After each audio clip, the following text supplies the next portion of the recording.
everyone, it's Jenna. After making my first video about how I tell people that I have D.I.D, I started uploading the backlog of videos that my alters and I made as we were figuring out how to live with each other. And we still make those videos, so once I catch up, there'll still be more. But also, I thought while I was doing that, I would make some videos about things that I found helpful, that I learned, that I dealt with on this whole journey. So today I wanted to talk about the diagnosis process. A diagnosis isn't really necessary in all cases, and I think sometimes it can be detrimental. There's pros and cons. So long as you're getting the treatment that you need, it doesn't really matter what they call it. However, in some places, some countries, some insurances, like you need a diagnosis. For me, I went in because I'd had a dissociative episode. And they started therapy on like grounding and tolerating emotions, and that took a lot. Actually, it took a long time to learn how to connect with certain emotions. I was diagnosed very quickly with PTSD. As we continue to work through things, it's like an onion. So this was the big layer that caught my attention. But as we peeled off that layer, oh, there was another layer under that, and another. So after being diagnosed with PTSD, I was diagnosed with CPTSD. If you're interested, some of the differences in that, PTSD is usually caused by one event. Complex PTSD, or CPTSD, is caused by several events, reoccurring trauma. However, one thing that I found interesting was that as I was researching, I read that each of the individual instances in CPTSD on their own might not be enough to cause PTSD. So they might be like not seeming to be quite enough on their own, but as they keep happening, they have a very detrimental effect. So with PTSD, the person is split from this traumatic emotion that they haven't been able to process. If you look at primary structural dissociation, they have an apparently normal part, that's them, and then they have an emotional part. So this brings about what we see with veterans, where it seems like they explode out of nowhere when something hits a trigger. That's that apparently normal part being overwhelmed by the emotional part. Well, CPTSD gets into secondary structural dissociation. You can have more than one emotional part because you've had these repeated traumas happen over and over again. And it involves more dissociation than PTSD does.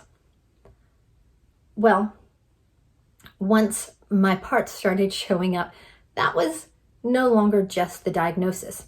A lot of people, when they go into therapy, even though they're eventually diagnosed with D.I.D, are diagnosed before that with, I see a lot of people say they were diagnosed bipolar or diagnosed borderline personality disorder, or sometimes diagnosed schizophrenic. And if I recall right, bipolar and borderline both can fall under secondary structural dissociation as well. So there's definitely symptom overlap. And this is why sometimes diagnosis can be hairy and not necessarily helpful, especially if you found a treatment plan that is working. It doesn't necessarily matter what you're calling it.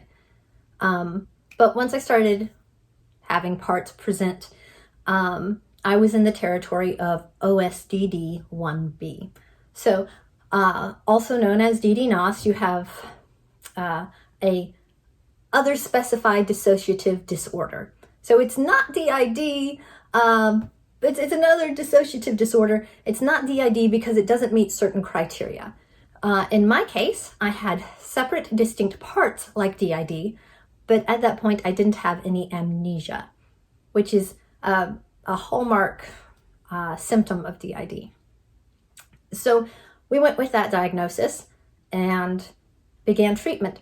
The nice thing is the treatment for D.I.D and O.S.D.D are pretty much identical when it comes to how you're coping, how you're getting along, learning to bring these parts close again. Because whether your goal is fusion or whether your goal is to have a healthy system, you still need to get along with each other. So that is what I set about doing. I set about trying to make friends with these parts that were ruining my life. It was so difficult, and just when it seemed like I had reached some kind of stable ground with one alter, another one would appear, and I just didn't know, like, is this ever going to end? But as we worked together, we became a family. I became stable, basically. Then came a new part.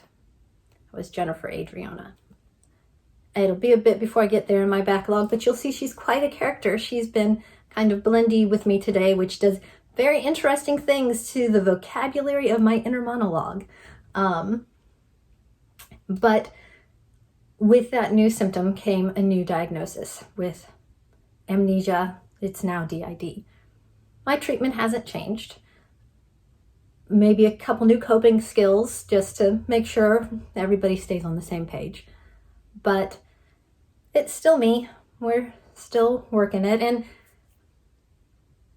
while a diagnosis isn't needed, I have to say I found it validating.